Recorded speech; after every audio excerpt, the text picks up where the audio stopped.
वर्ण और जाति में क्या है? बैठिए। आधुनिक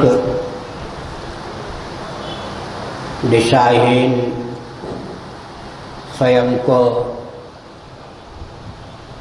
विचारक मानने वाले महानुभाव कहते हैं कि हम वर्ण व्यवस्था मानते हैं, जाति व्यवस्था नहीं मानते। श्रीमद् भगवद गीता के प्रथम अध्याय में अर्जुन का वचन है, जाति धर्मा कुल धर्माश्च शाश्वता। स्पष्ट ही जाति धर्म का वर्णन किया गया। संस्कृत की दृष्टि से विचार करें तो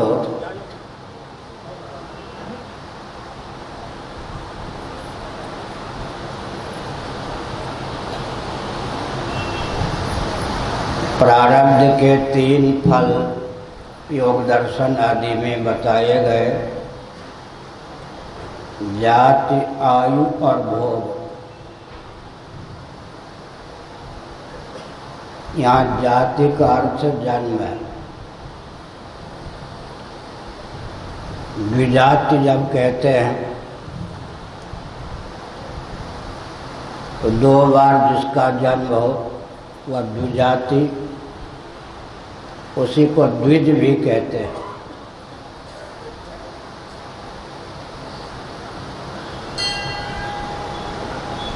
माँ के गर्भ से एक बार जन्म, एक बार संस्कार के द्वारा।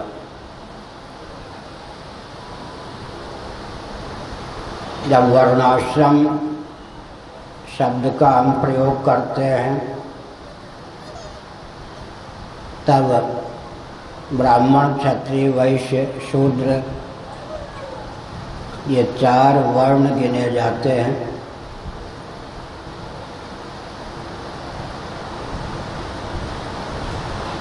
इस दृष्टि से जाति और वर्ण में एकत्व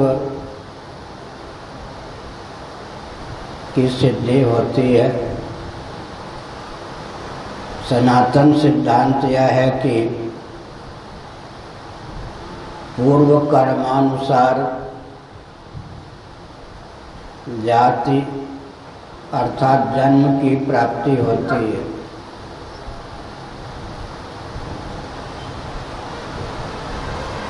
जन्म नियंत्रित वर्ण व्यवस्था है,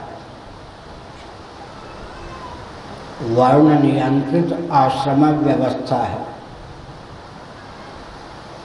वर्ण और आश्रम नियंत्रित कर्म व्यवस्था है।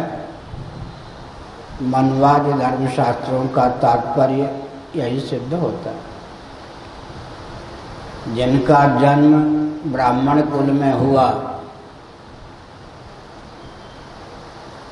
वे ब्राह्मण जाति के कहे जाते हैं, ब्राह्मण वर्ण के कहे जाते हैं।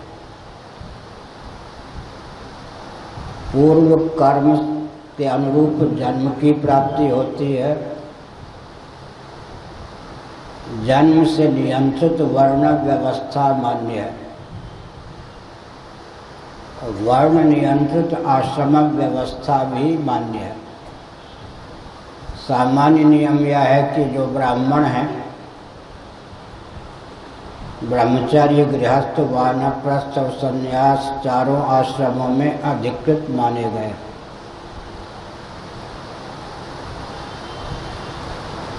3/4 जीवन तो भोग राग से सुदूर सर्वथा संयम पूर्ण ब्राह्मणों का सिद्ध होगा। 25 वर्ष की आयु, 1/4 आयु, चतुर्थांश आयु ब्राह्मण गृहस्थाश्रम में व्यतीत करेंगे।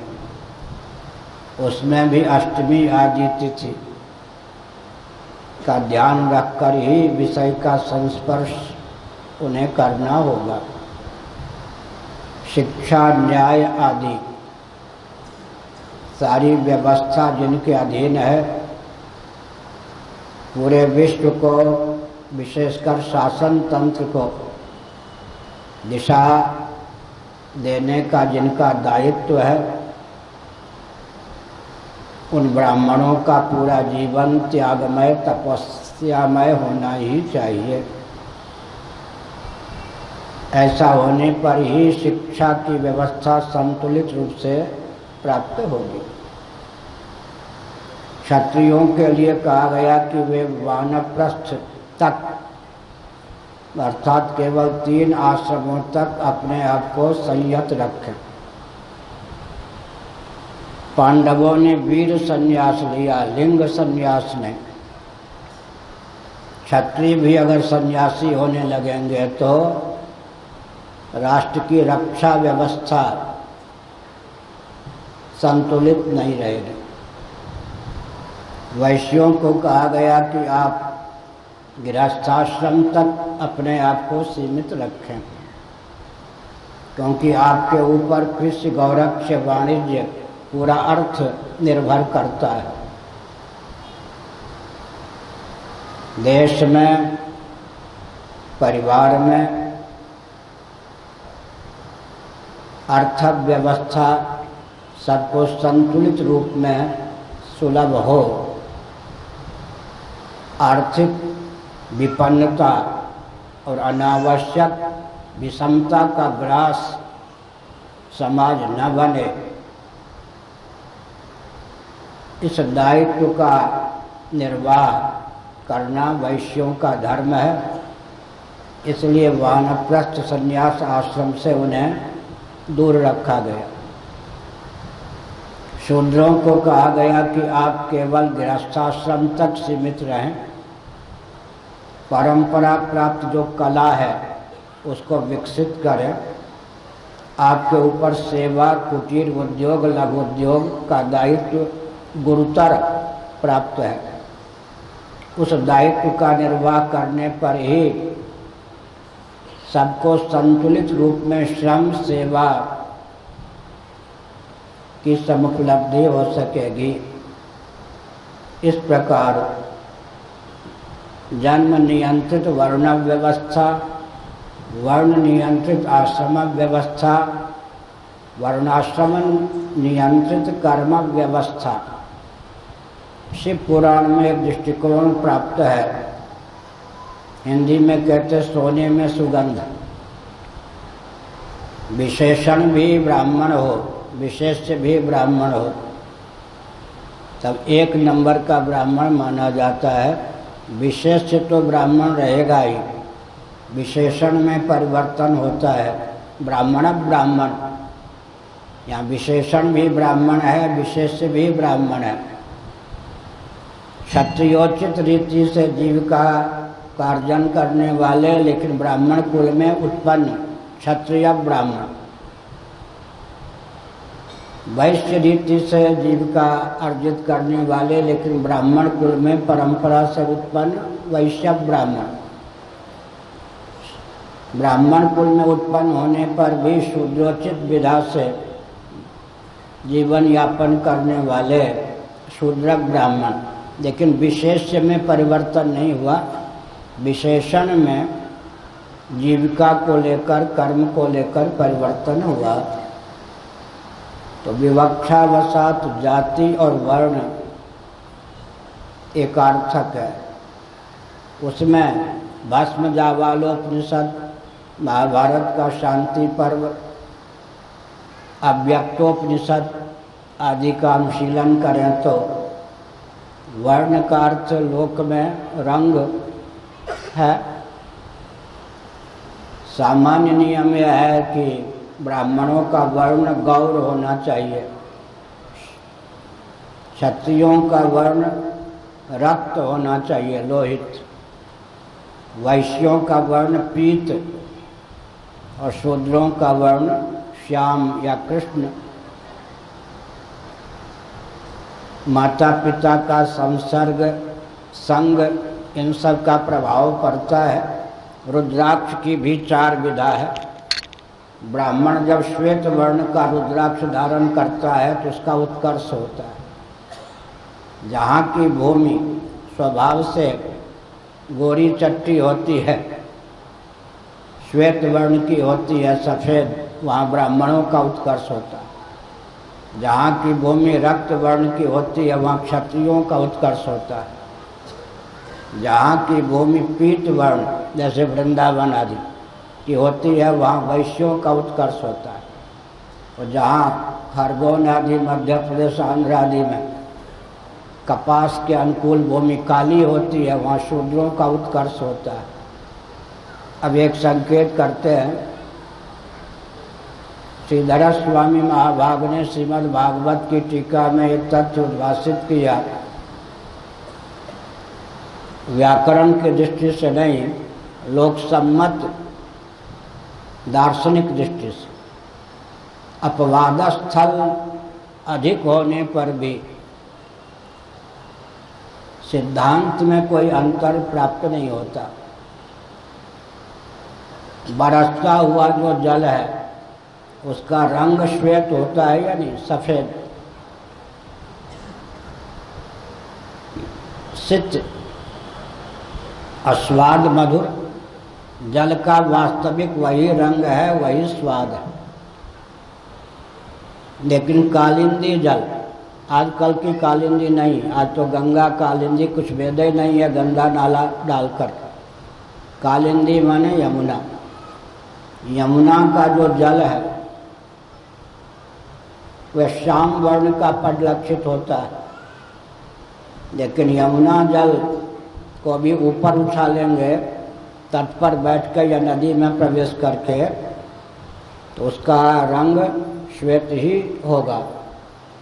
तो यमुना का जल तो अपने आप में श्वेत ही है, लेकिन वहाँ की वालुका के संसर्ग से औपाधिक ढंग से उसमें श्यामता की प्रतीति होती है। औपाधिक भले ही पृथ्वी पर विशेष करके क्षार सिंधु से बेष्टित जो भूभाग है आजकल तो वही उपलब्ध है, बाकी 6 द्वीपों का लोप हो चुका, दिव्य दृष्टि के बल पर वे परिलक्षित हो सकते हैं, अन्यथा नहीं। सप्तद्वीपा मेदिनी में 6 द्वीप लुप्त हो गए। ज्यों ज्यों महायंत्रों का अधिक प्रयोग होगा त्यों त्यों दिव्य वस्तु और दिव्य व्यक्ति का विलोप होता रहेगा। इस वाक्य को बहुत गंभीरता से लेना चाहिए। ज्यों ज्यों महायंत्रों का प्रचुर आविष्कार और प्रयोग होता त्यों त्यों दिव्य वस्तु और दिव्य व्यक्ति का विलोप होता जाएगा। दिव्य वस्तुएं महायंत्रों को सहन नहीं करती और दिव्य व्यक्ति भी महायंत्र को सहन नहीं करते। महायंत्र रहेंगे तो दिव्य वस्तु और व्यक्ति का विलोप हुए बिना नहीं रहेगा। गोवंश इत्यादि का विलोप क्यों हो रहा है? महायंत्रों के कारण। तो भूभाग, जम्बू द्वीप, क्षार सिंधु से वेष्टित भूभाग, उसमें खारे जल की प्रचुरता है। तथापि जल का लक्षण जब कहा जाएगा, स्वरूप लक्षण, तब क्या कहा जाएगा? जल स्वभाव से मधुर होता है, औपाधिक उसमें क्षारत्व है। तो हमने विस्तार पूर्वक उत्तर दिया कि वर्ण कहते हैं रंग को। सत्व गुण 3 जो गुण हैं, भगवान शंकराचार्य महाभाग का गुण कर्म विभागशः, इस पर जो भाष्य है गीता में पढ़ना चाहिए। 3 से ही 4 की उत्पत्ति हो जाती। गुण तो 3 है, सत्व रजस तमस। सत्व प्रधान हो, रजोगुण बीच में हो, नीचे तमोगुण हो, एक प्रकार यह हो गया। रजा प्रधान हो, सत्वगुण बीच में हो, तमोगुण नीचे हो। तमः प्रधान हो, तमोगुण ऊपर हो, बीच में रजोगुण आ जाए, नीचे सत्वगुण आ जाए, या बीच में सत्वगुण आ जाए, नीचे तमोगुण चला जाए। 3 गुण से ही 4 वर्णों की उत्पत्ति हो जाती है। इस प्रकार से मैंने कहा कि आपाततः जाति और वर्ण में कोई जाति व्यवस्था, वर्ण व्यवस्था पर्यायवाचक है। जाति और वर्ण में अवान्तर जो भेद है वो मैंने बता दिया। आप क्या पूछना चाहते